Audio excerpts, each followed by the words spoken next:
গিন্নি, হয়নি হয়নি, ঠিক হয়নি গো। কি হয়নি?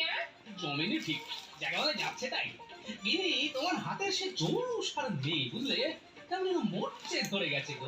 জীবনটাতেই তো মরচে ধরে গেল গো। হাতের আর দোষ কি? তা এত হেয়ালি না করে কি হয়েছে সেটা খোলসা করে বলবে তো? মাংসটা ঠিক হয়নি, বুঝলে? শোনো, চুপচাপ খেতে হলে খাও, না হলে অন্য উপায় দেখো। এই জন্য ঠিক এই জন্যেই আগেকার দিনে রাজা মহারাজারা অতগুলো করে বিয়ে করতেন।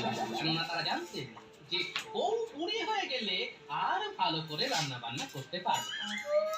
তুমি কোন মহারাজে? একটা ভর কোথাকার। তা এতই যখন ইচ্ছে তখন যাও না, যাও একটা খুকি দেখে একজনকে বিয়ে করে আনো। দেখি তোমার বুড়ো, আমি বাপের বাড়ি চলে যাবো। কি বা লাভ আর কি হচ্ছে? ঠিক করে রান্না বান্না করছো না, মীমাংস মুখে দেওয়া যায়।